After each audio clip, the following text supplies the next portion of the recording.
Here we go again. People are not going to want to hear this, but it has to be told. The truth has to be told.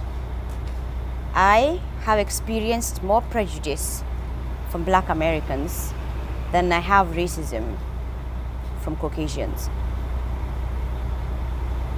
In my 7 years of living in the States, I have had terrible experiences with Black Americans showing prejudice.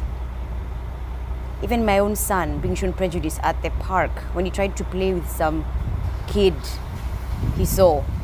The mother literally yelled at my son, and he was only about 3. I was standing right next to him, but she yelled at him. I was like, really? So yes, you know what? I'm well within my rights to feel the way I feel. There you go. Like I said, I've experienced more prejudice from African Americans than I have racism from white Americans. Boom, I said it. I mean, I don't know. I'm just a little annoyed. Do you have a badge number? Do you have a badge number? What? So you don't know what a badge number is? Okay, you have to ask for the customer service. Okay, so I have to ask customer service for your badge number. My badge number? So you don't know what a badge is? I don't know. So what country are you from? So you don't want to say that? Huh? So what's your name? So you don't have a name? Why are you questioning me? Because I'm questioning you because you're like, it seems like you're standing over me while I'm just trying to shop.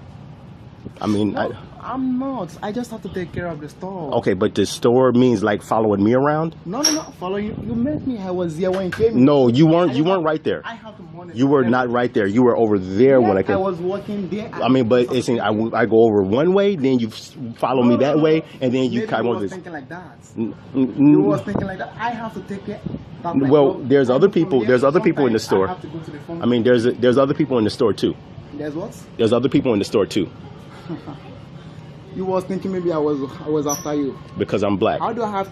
I'm black also. No, you're not black. You're from Africa. You have a different. You have a different culture. You have a different. Why do you have to think like that? Because you treat me like that. We are black. We are human beings. No, you don't. You don't act like that. You don't act like that. You don't act like that. Why won't I? We have the same colors. We speak the same language. But you haven't had the same history. You haven't had the same history. The same history.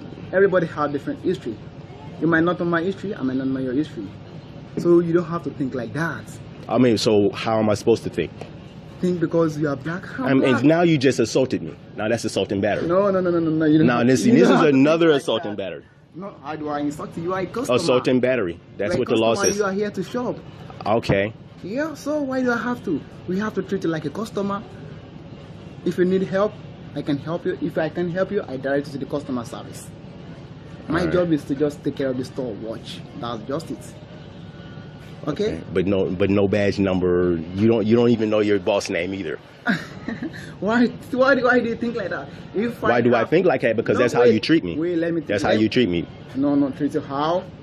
Okay, you thought I was monitoring you? That's what it appeared like. Oh my God! No, you don't have to think like that. You know, when he came, I was there. So I just have to go from there, sometimes I go to the front to watch the front. But then I go over this way, and then you go over where I'm at. No. And then I go another way, then you have to go after you. Because you stereotype me. You are a customer, no, I don't have to do that. What I can do is when you need help for me, I need something, if I can get it for you, I direct you to the customer service and watch. That's just my duty. Okay. So that's just it. Okay? But you're out of uniform. You have no name tag and you have no ID. I mean no badge number. I mean no badge number. Guard. I'm the private security guard. Okay, so you can do what you want. So you don't have to have a name. And then what law says that? Oh my God. Why are you talking like this? Because I've been racially profiled by people like you. They hire white people hire a black person to come profile black people. And now why do I have to do that to black man? And so now this is the third time you've assaulted and battered me. This is the third time. So you don't know what the law is. You don't know what assault and battery is. So that's the fourth time. Brother, you don't have to. Come on, you are here to shop. You can shop and do whatever. Buy what you want. Go to the cashier, sell it yourself. That's none of my business. Okay? I just have to take care of the store. That's my duty here. If you need any help, ask me. If I can help you, But I don't know your name. You have no badge number. I'm in private security. So you think you're immune to laws then, right? God. So this is Let the me- 5th time you Let me insulting do my battered me. duty. Let me do my. I have to take care of the stuff. All right, just If the manager see me talking to customer, he have to query me or what am I talking about? I don't know what's going on at the front over there. I just have to go around. If you need any help, you can contact me or talk to any of the customer service. Okay? We were talking about slavery back in Africa, the reparations. physical slavery versus mental slavery. Where do you want to pick it up again, please? Yeah, I just wanted to say I've been following that adults movement recently too. With I think Yvette Nicola, I forgot the name or something, and Tone Talks. Yeah, Yvette Carnell. The way Go ahead. Yeah, exactly. And if we want to be really fair, as you said before, the kingdoms in Africa must pay too. Wait a minute. I'm so glad. Yeah, I'm so glad. I'm objective. Yeah, I'm so glad you said this because when I say it, I don't know what you're talking about. You are from Ghana. Nah. Look, bro. You are from Ghana. Yes, you're from Ghana. Bro, they got money. Yeah. They got money. They got gold. They got everything, and they made it from slavery too. So yeah. And they have credit lines. You're from Ghana. You said Africans should pay reparations to African Americans. That's what you just said. Yes. Yes, the kingdoms must pay too, because the kingdoms, they got it. Yeah. Look, it's if you are not there, sometimes you don't see what's really happening. Right. All the gold that people talk about and say we used to be kings and queens and all that type of stuff comes from somewhere. Right. And that money, part of the income source was slavery. That's a fact. I'm glad you're saying this. And one thing about Africa that I want everybody to understand is Africa is a tribal continent. It's not a continent full of nations. Right. It's a continent full of tribes. Right. And the animosity between black people is rooted in the tribal conflict. Yes. It's not rooted in like self-hate that the white man taught us. No, it was inside of us, ingrained already. Yeah. You get me? Yeah. So if you go to certain nations, I got you. I've been had you. I respect you, gangster. Yeah. So in certain nations there are 20 plus tribes, 20 plus languages. Yeah. So how the fuck do you think that people will be able to communicate and unite and come together? It's not possible. It's not ingrained in our culture. Facts. We are tribal people. Yeah. Who sold us? Non-believing Africans, Sold who? us Israelites, Yes. into slavery. Yes. Exactly. And you are a true what? Jew. And we have never been divisive, because if we'd been divisive, we would not been as good to you and as welcoming to you as we have been. But we know that we are not you. And you know what else? We would never change places with you. We honor our freedom struggle in this country because we fought. We didn't exist in an all-black country that let white people come in there and take over. Talk to me about how that happened. Talk to me about it. We understand who we are. And for it's not the first time ever, but we are proud of who we are. And I don't think you can deal with that because there's no way to coerce us. So now there's this widespread mania going on. You can't coerce us no more. We're not jealous of you. You don't got nothing we need. You came over here for university. Where your school's at? Huh? You came over here for university in the school and in the country that we built. What did you build? What did you run away from? What about the brain drain? What about the poor people you left behind? Do you ever think about them? Don't do it. This is not a fight you want to wage. You will not win. And before you start talking about us, and you know, it's funny how many people try to talk about us as divisive. Well, the black Americans are divisive. No, just because you got called name on a playground and you couldn't take it, that don't mean we're divisive. We're gonna still play with you tomorrow. That's who we are. Because in America's ADOS, one thing we never ever did. One thing we never did. We never started tribes.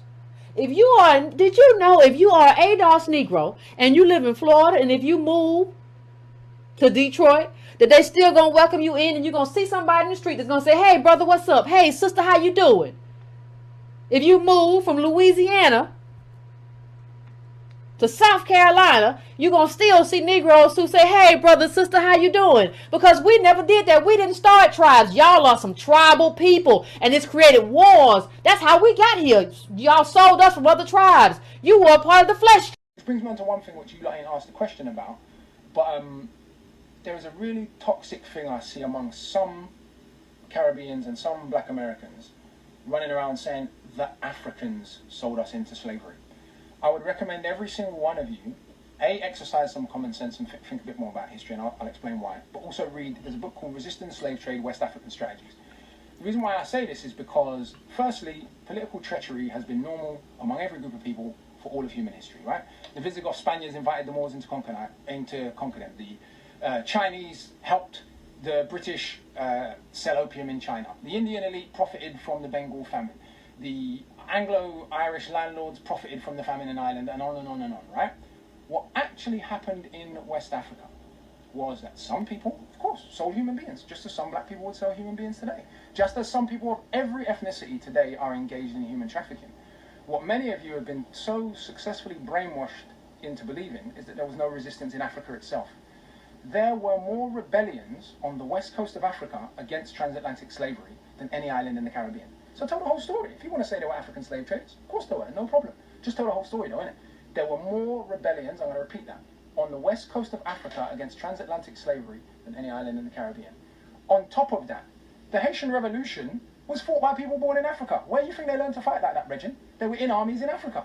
They were in armies in the Congo. They were in armies in Ghana. Most of the people who fought the Haitian Revolution were Africans. The Maroons in Jamaica were not born in Jamaica. They were born in Ghana. Where do you think they learned to fight like that? They learned those particular military tactics in West Africa. So all I'm saying is just tell the whole story. Some black people would sell you down the river tomorrow for money, because that's how human beings work. Some of our own families would backstab us for money, because that's how human beings work. But this idea that Africans were, on top of it, there's this idea that the Portuguese first attempted to raid the coastal towns and villages along the Gambia in the 15th century. They were continuously defeated and eventually forced to sign treaties with the Empire of Mali, whom had control over the region at the time. This pattern was also seen in the Congo Kingdom. While relations between the Portuguese and the Congo Kingdom began on friendly terms, the Portuguese gradually began to undermine Congo's influence and even capture its citizens as slaves. Previous agreements between the Portuguese and the Congo Kingdom allowed the Portuguese to only capture slaves from places other than the Congo Kingdom. As Portugal saw an increasing demand for labor, they began raiding Congo's villages and towns, from within the borders of the kingdom. This was obviously a huge no-no for the Kingdom of Congo, and they strongly resisted this through several wars and conflicts, until eventually, the entire kingdom was conquered by the Portuguese in the 17th century. And in conclusion, Africans didn't really sell their brothers or sisters or moms or uncles or even their own countrymen into slavery. The belief that all blacks, or all Africans, are one united people is a concept that was invented by white Americans, and has come to dominate the culture of the United States to present day. Different races of people from all around the world continuously had rivalries with one another, and their race or skin color was usually the least of their concerns in regards to what led to that rivalry, or unity. From the ancient and medieval wars of Europe to the conquests of Genghis Khan, language, culture, religion, power, and trade have always been the bigger driving factors towards ethnic identity, as opposed to race or skin color. The ledgers also contain letters and other correspondence. This one tells us about a situation involving slaves who have run away with the help or participation of some traditional authorities. While some tribal chiefs profited from supplying captives to the European slavers, other leaders tried to protect their people. One was Njingamband, queen of the Ndongo and Matamba kingdoms in the 17th century. A warrior and diplomat, she fended off the Portuguese and Dutch throughout her 40-year reign.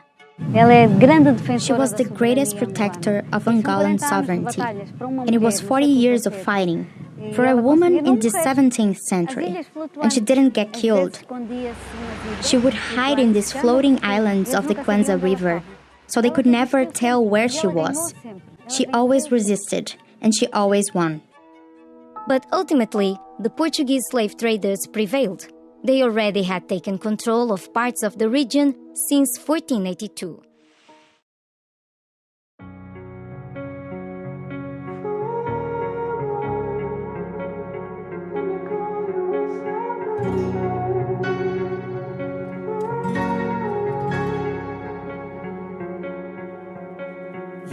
toward me and look so weak.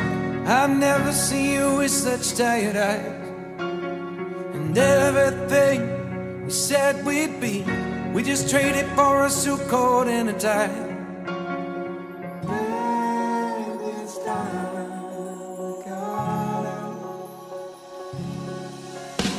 And underneath the rows of trees, I will see you where the ocean meets the sky.